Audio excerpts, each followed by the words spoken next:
vërtet është shqetësuese të dëgjohen deklaratat e politikanëve aktual për rritje ekonomike në një kohë kur Kosova ka sankcione apo masa ndëshkuese nga Bashkimi Evropian, ku Kosova e ndërpret partneritetin strategjik me Shtetet Bashkuara të Amerikës, çdo ditë në tapet duke u sulmuar për shkelje të kushtëshmërisë dhe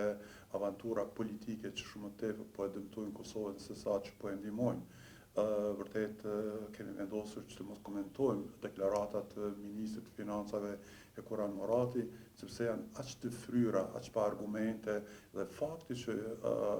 Agencioni i Statistikave është në kontrollën e qeverisë aktuale apo në kabinetin e kryeministit,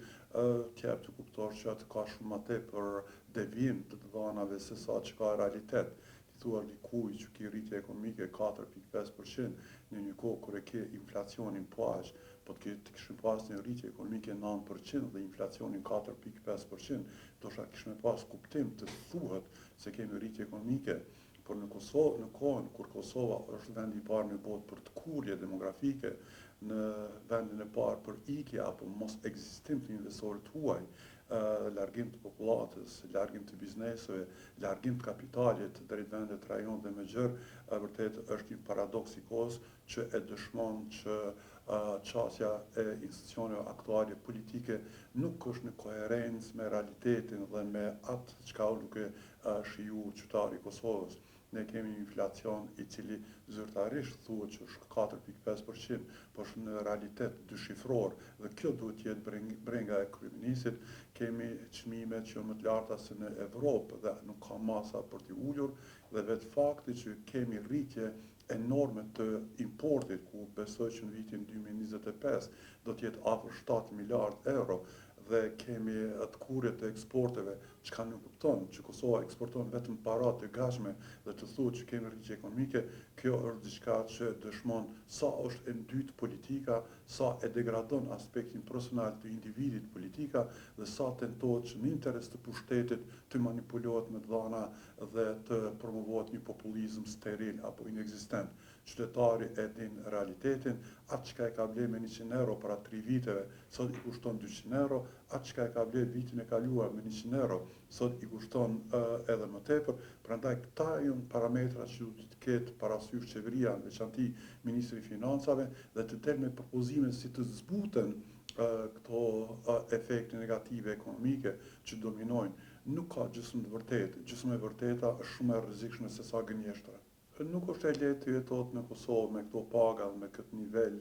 do thotë të trendeve ekonomike. Kosova është ndruar një shtet të varfër, një njerëz të pasur, një mos mendos se të gjithë janë të pasur nëse shohim një kategori 2, 3 apo 5% të popullatës. Inflacioni e ka një karakteristikë shqetësuese që është një metastazë për të goditur shtresat e ulta dhe këtë më së miri po e përjeton dhe po e heton në lëkurën e vetë qytetarit Kosovës, ku